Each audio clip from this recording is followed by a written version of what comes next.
Imagine walking down a crowded, noisy city street. Yeah. You know, the exact kind of day I'm talking Oh, about. yeah, where you can barely move. Exactly. The sidewalk is just packed.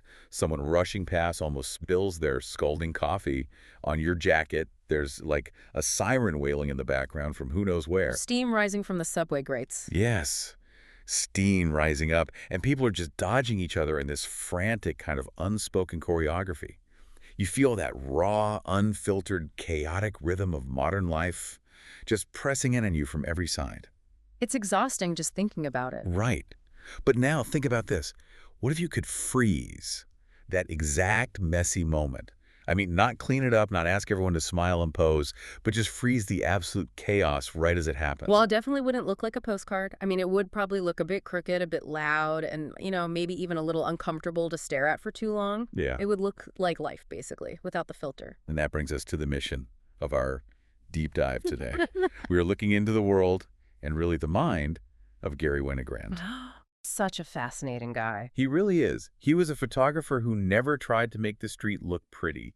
He didn't want to explain anything to you either. He just wanted to capture that dizzying, collision-filled rhythm of mid-century America. Yeah, he completely threw out the rule book. He did. On SanalSergi, we explored these photographs, and I have to tell you, it completely changes how you view a simple snapshot. Once you see the world the way Winogrand saw it, normal, perfectly posed photography almost starts to feel, I don't know, a little boring. Oh, for sure. It's a complete paradigm shift. Because when you look at Winogrand's work, you don't find those classic, perfectly aligned, symmetrical compositions. Right, none of that. There's no didactic, here is the moral of the story tone that you often find in traditional documentary photography from that era. He actively broke the fundamental rules of the medium. To show us what To exactly? show us how we actually look at the world, not just what the world looks like. He took that messy, overlapping reality and somehow made it visually unforgettable. Okay, let's unpack this. Because he didn't just wake up one day and decide to invent this frantic style of street photography. Right, there's a whole backstory. Exactly. If we look at his background, the guy actually started out studying painting. Which is wild to think about. It's so wild. He's at City College and then Columbia University in New York. And, I mean, painting is the exact opposite of a chaotic street. Oh, entirely. You are standing in front of a blank canvas in a quiet room, meticulously planning every single millimeter of paint you apply. It's this slow, agonizingly controlled process. And that is the fascinating contrast at the heart of his origin story. He's steeped in this isolated, highly deliberate medium of painting where you build an image from literally nothing. So how does he get from that to the streets? Well, the turning point happens at Columbia when he discovers the school's camera club and, more importantly, the darkroom. Ah, the darkroom. Yeah, it was Yeah. pure magic for him, the tactile nature of it, the smell of the chemicals, the way an image just magically appears out of nowhere in the developer tray. It completely hooked him. It's like instant gratification compared to painting. Exactly. The immediacy of film development and the instant capture of a mechanical camera, it yanked him right out of that quiet painting studio. It threw him headfirst into the unfiltered streets of New York in the 1950s. And he also took classes with Alexei Brodovich at the New School around this time, right? Yes, Brodovich was a legendary art director. And he really pushed the idea that photography wasn't just for documenting dry facts or making advertisements. He taught that it was its own powerful, subjective visual language. Brodovich's class functioned as a creative laboratory for a whole generation of photographers. It gave Winogrand the permission to use the camera differently. He didn't have to be a journalist. Right, he could just be an observer. And the physical tool he chose to do this with is incredibly important to understand his work. He mostly used a small, quiet 35mm Leica camera. Yeah, he wasn't lugging around some massive, intimidating piece of equipment on a wooden tripod with a cloth over his head. No, not at all. He was using this little metal box that practically made him invisible on a crowded sidewalk. And that invisibility was his superpower. He wasn't standing far away, hiding in the shadows with a giant lens. He was right there in the middle of the crowd. Literally bumping shoulders with people. Yeah. His technique was brilliant, and it required a really deep understanding of his equipment.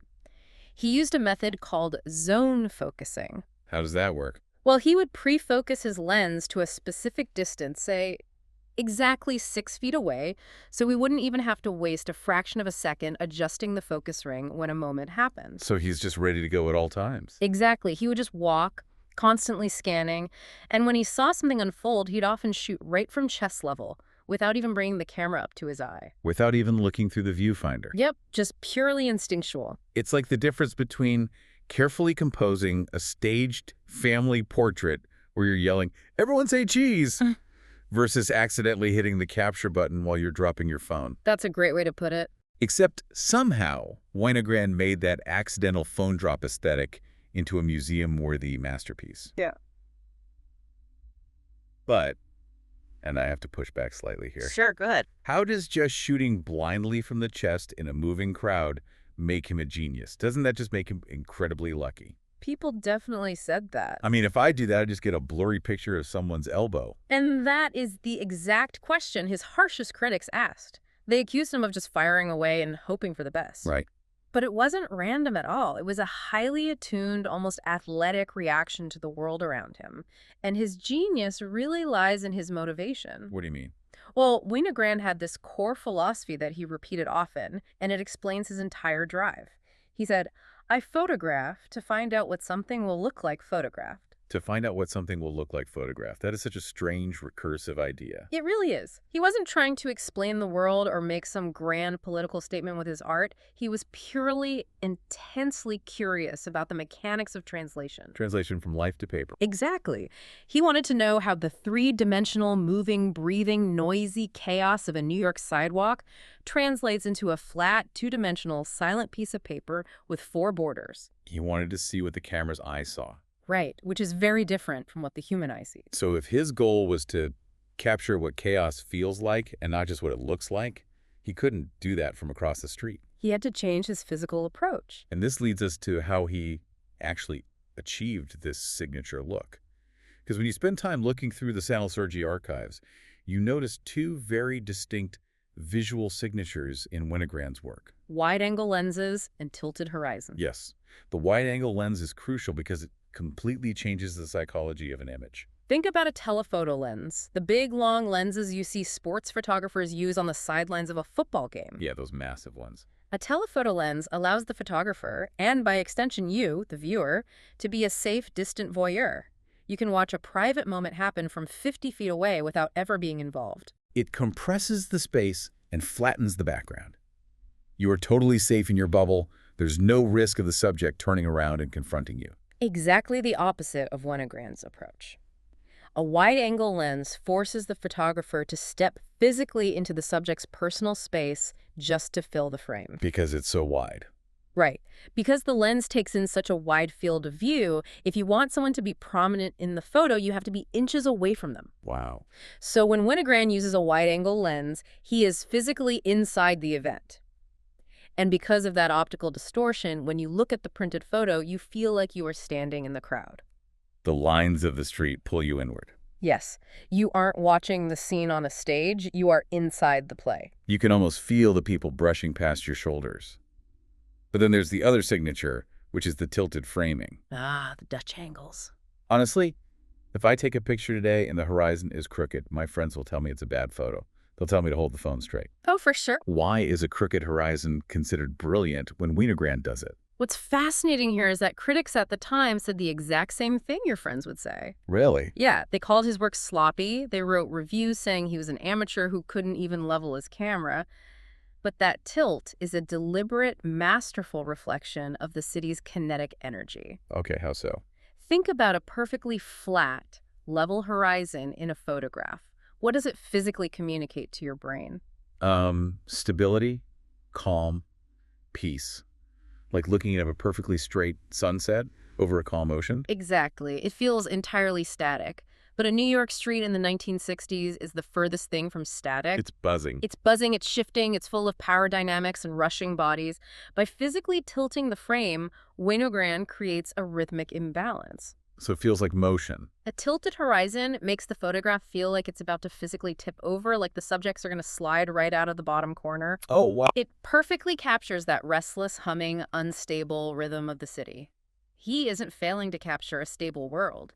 He is succeeding at capturing a deeply unstable one. He's matching the physical form of the photograph to the psychological feeling of the environment. Exact. When you actually look at how he applied these tools, it ruins normal photography for you. Let's visualize some of his most iconic photographs so we can really see what this looks like in practice without all the academic jargon. Good idea. Let's take the Marilyn Monroe shot from 1955. We all know the iconic image. It's one of the most famous images of the 20th century. She is standing over the subway grate on the set of The 7-Year Itch. The train goes by underneath, and her white dress blows up around her. Right, but Winogrand was there too, in that crowd. And his photo of that exact same moment is completely bizarre compared to the classic shot. It really is. In Winogrand's photo, Marilyn Monroe is just this small, distant detail shoved way off into the top corner of the frame. She almost looks like an afterthought. Because she wasn't his subject. Right. The actual focus is photograph, is the backs of the other photographers. You see this dense, aggressive wall of men in heavy suits, holding up their bulky cameras, their flashes popping, their shoulders tense. It's so intense. Winogrand's photo isn't about Marilyn's glamour at all. It's about this hungry, consuming, almost predatory gaze of the media. It's a photograph entirely about the act of looking. He completely flips the script. He turns the camera away from the beautiful spectacle and points it directly at the consumers of the spectacle. Yeah. And if we move forward a bit to 1967, we get to one of his most heavily analyzed and arguably unsettling images, the Central Park Zoo photograph. So let me describe this scene, because it is an image that just stops you in your tracks the second you see it. It really does. You're looking at a smartly dressed black man and a white woman walking together toward the camera. They look sharp. They look like a typical couple out for a stroll. Very elegant. Yeah, elegant. And in their arms, each of them is carrying a chimpanzee. But the chimps are dressed in human children's clothes. Little coats, little hats. Exactly. The composition is surprisingly symmetrical for Winogrand, but it is deeply, deeply unsettling. Here's where it gets really interesting, though. Yeah? When you look at it, you feel this heavy, palpable tension in the frame. And you have to ask yourself, are the people in the background staring at the monkeys because they're dressed like human babies? Or are they staring at the couple? It is impossible to look at this photograph without viewing it through the lens of 1967 America. Right. The country was in the absolute thick of the civil rights movement.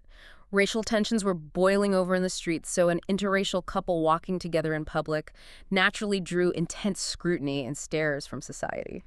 The power of the photo is that it acts as a mirror to all of that societal tension. Exactly. Are the humans putting the animals on display, or are the animals bearing witness to the bizarre, judgmental social constructs of humanity? And Winogrand doesn't give you a caption explaining what to think. No, not at all. He doesn't judge the couple, he doesn't judge the crowd, and he doesn't judge society in the frame. He just captures this incredibly loaded, uncomfortable moment, hands all that heavy social baggage directly to you, the viewer, and walks away. He leaves you to deal with your own discomfort. You see a similar kind of emotional detachment, but in a very different setting, in his 1964 photos of the Los Angeles airport. Airports are such weird places, and Winogrand captured that perfectly. You look at that LA airport shot, and the first thing you notice is the vast, cold, mid-century architecture. It feels massive. It does. The lighting is stark, casting these long, sharp shadows across the floor, and there is absolutely no center focus to the image. It's just a wide expanse of floating identities. People scattered everywhere. Yeah, carrying luggage, walking in completely different directions, staring off into space. It's a classic liminal space, a waiting room between realities where you aren't where you started and you aren't where you're going. No one belongs there. Everyone is just passing through. And the wide-angle lens stretches the floor out, making the space feel even more alienating. It perfectly captures that very modern feeling of being entirely alone while surrounded by a massive crowd of people. As Winogrand continued to shoot thousands and thousands of rolls of film, these single chaotic snapshots naturally started to group themselves together into massive, decade-long projects. He had so many of them. Yeah, and while they have different titles and settings, they all really explore one central theme: how humans behave in public spaces, how we perform when we're on the stage of the city. You can actually see that play out clearly in his 1969 project, The Animals. It expands on that Central Park Zoo concept we just talked about. Oh, right. He released a whole book of photos taken at the zoo, but you quickly realize it's not a nature documentary. It's not really about the animals at all. It's about the zoo as a theater. Yes. It explores that strange blurring of lines between who is exhibiting and who is watching. You see humans contorting themselves, pressing their faces against the glass, making bizarre, aggressive expressions at the animals. And on the other side of the glass, the animals are just staring back with this eerie, dignified calmness. Exactly.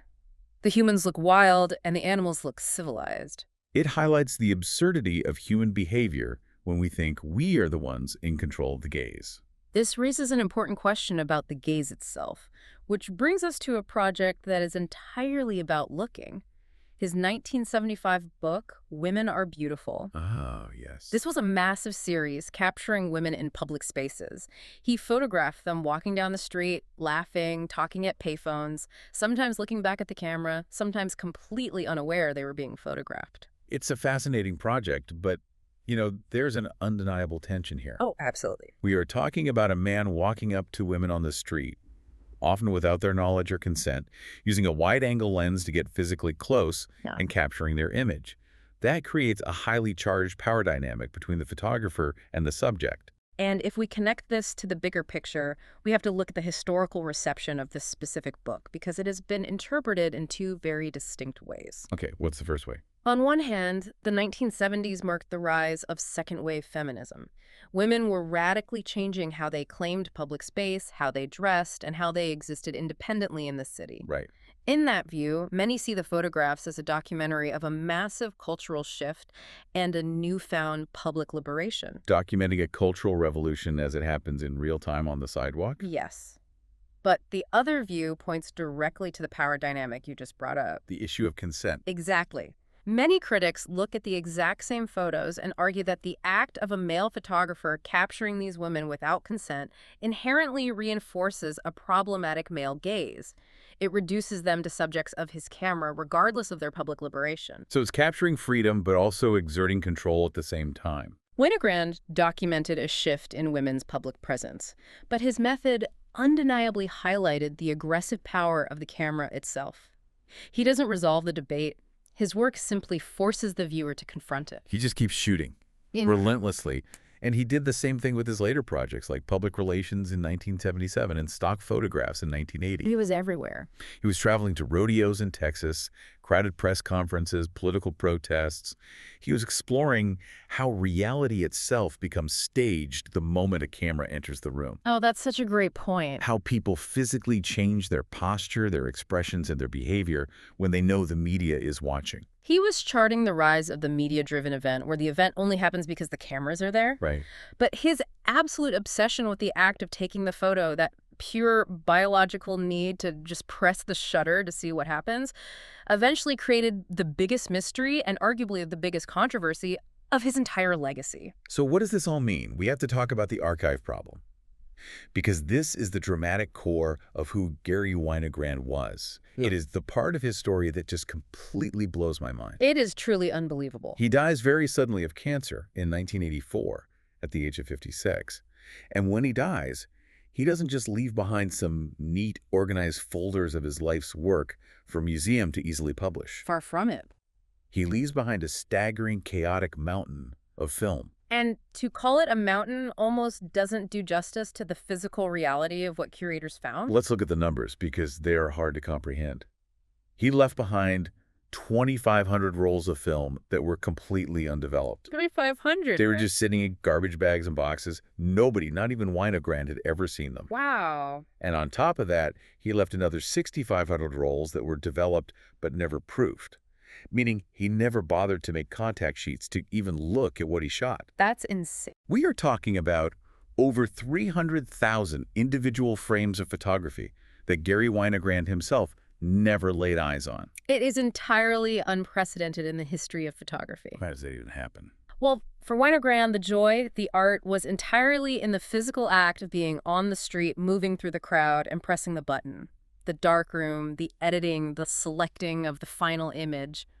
that part of the process became tedious to him later in life. So he just stopped doing it. He just kept shooting and postponing the editing until time simply ran out. So after he died, the art world had a massive logistical and philosophical headache on their hands. Curators at the Museum of Modern Art, specifically John Sarkowski, along with colleagues and friends, had to step in and try to make sense of it. Which is a monumental task. Think about the physical process of that. They had to chemically develop 2,500 rolls of old film.